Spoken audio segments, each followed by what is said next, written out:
Shalom semuanya. Shalom. Apa kabarnya hari ini? Luar biasa. Haleluya. Hari ini saya akan membawakan pengajaran tentang kepemimpinan. Apa yang terbaik dari kepemimpinan? Ada yang tahu nggak? Ya, Apa itu? pemimpinan adalah orang yang pertama dalam suatu kelompok. Ya. Kepemimpinan dapat dilihat dari banyak sudut yang berbeda.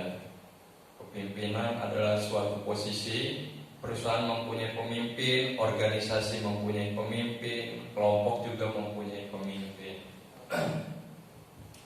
Kepemimpinan adalah suatu hubungan. Pemimpin adalah orang yang mempunyai pengikut, dan menurut definisinya mungkin orang-orang mengikuti karena ada inspirasi atau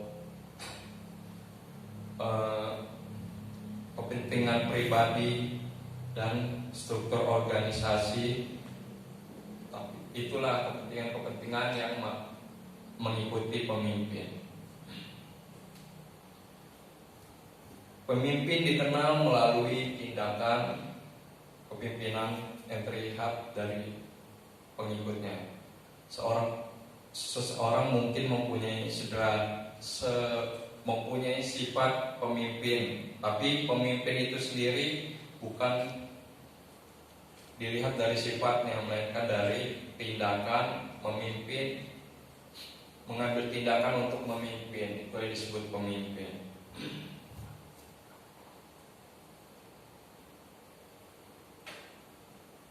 Elemen-elemen dari pemimpin adalah dari pemimpin, ada pengikut, ada yang dipimpin.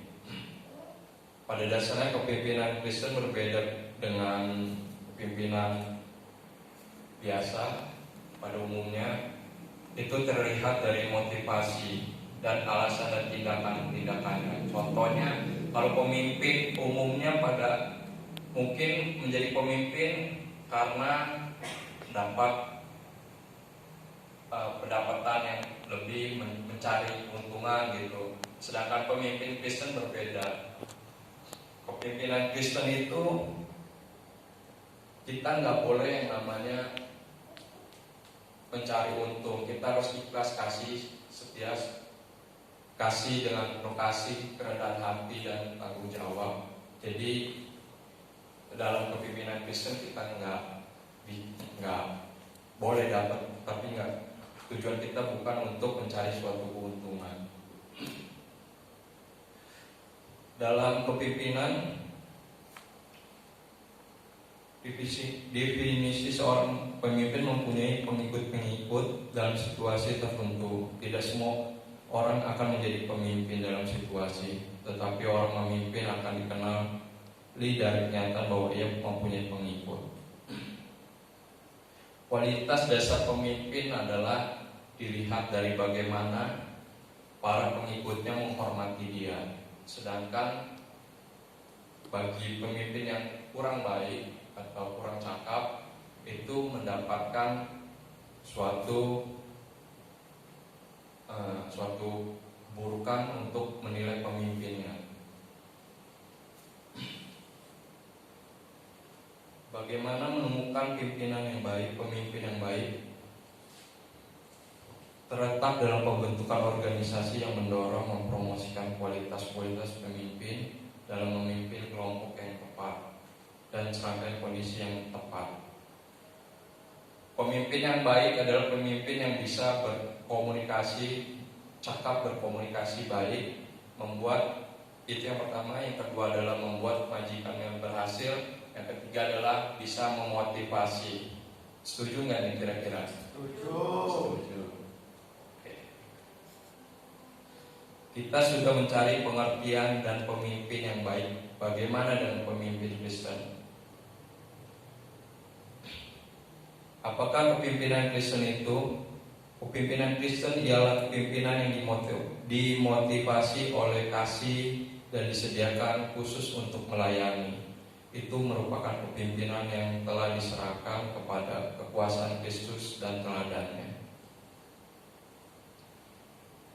Para pemimpin Kristen yang terbaik memperlihatkan sifat-sifat yang penuh mendedikasikan tanpa pamrih, keberanian, ketegasan, belas kasih, dan kepandaian yang menjadi ciri pemimpin yang agung. Pemimpin Kristen sejati telah menemukan bahwa kepemimpinan dimulai dari yang terlebih kecil sampai seseorang pemimpin itu terkena diserangi oleh banyak pengikutnya. Yang saya mau tekankan adalah bagaimana kepemimpinan Kristen. Sebagai pimpinan Kristen kita tidak boleh yang namanya mencari keuntungan. Kita harus siap dari yang terendah untuk melayani sesuai dengan pelayanan yang diberikan Yesus, yang diberikan Tuhan kepada kita. Bagaimana Tuhan sendiri juga merendahkan dirinya untuk melayani sesamanya. Pimpinan Kristen itu kita dapat ambil contohnya dari Kristus. Yang berbeda antara kepemimpinan umum dan kepemimpinan Kristen adalah kita melakukan dengan disertai dengan Tuhan Yesus. Kita berdoa terlebih dahulu sebelum memimpin. Ini akan jauh lebih baik dibandingkan kepemimpinan yang umum yang mengandalkan pemikirannya sendiri. Pimpinan Kristen haruslah mengandalkan Tuhan, karena Tuhanlah yang memberi dan juga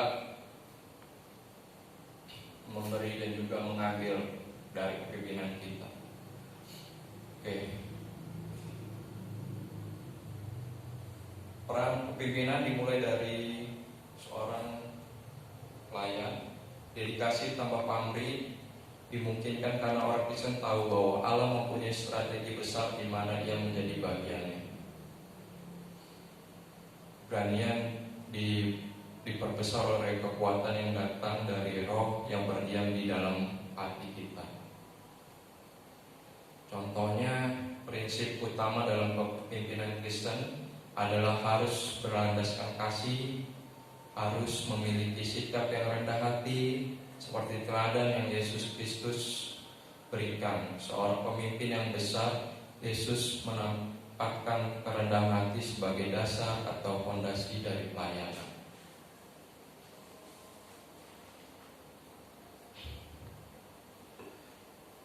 Ada satu ayat mengenai tentang Tuhan Yesus mengajarkan murid-muridnya untuk menjadi teladan.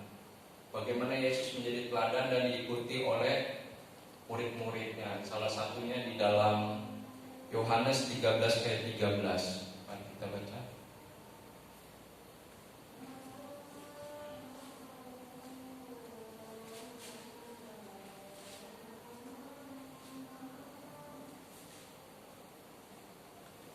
Udah ketemu ya semuanya?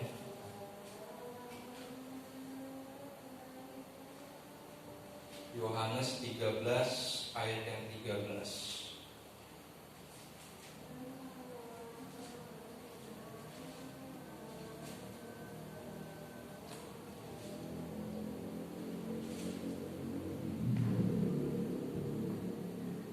Kamu menyebut aku guru dan Tuhan, dan katamu itu tepat, sebab memang akulah guru dan Tuhan.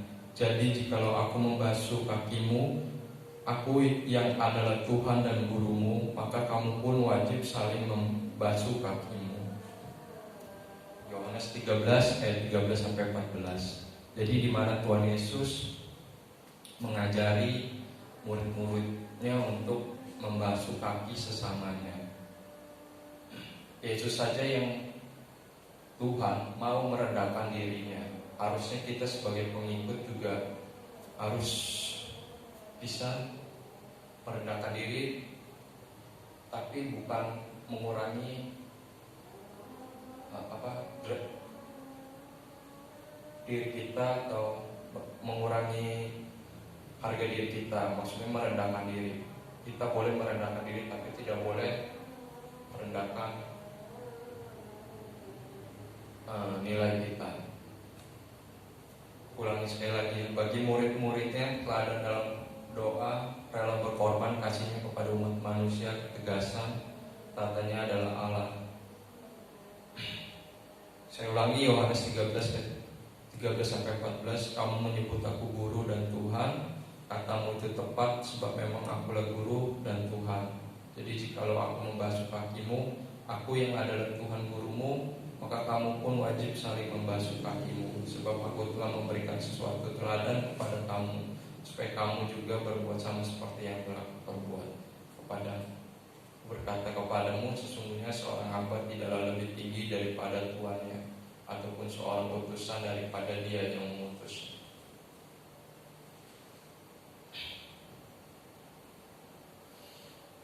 Jadi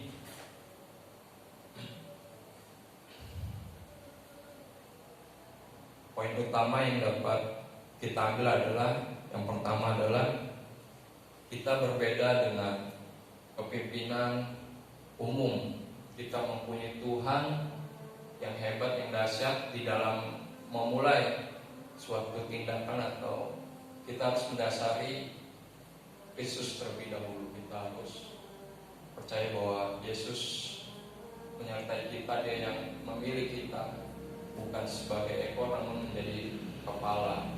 Nah, yang kedua adalah kita harus bersikap rendah hati, karena apa yang Tuhan berikan kepada kita, suatu kuasa, karunia ketika kita memimpin itu untuk mengambil bagaimana kita diperbolehkan untuk mengajari sesama. Yang ketiga,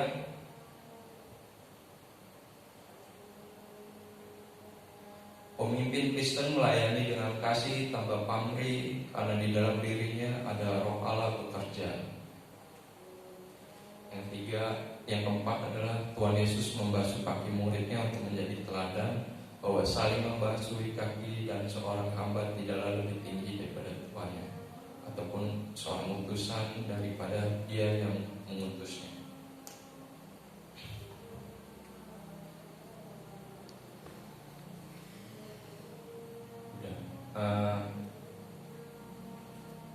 Saya rasa itu aja, poinnya udah didapat kayaknya.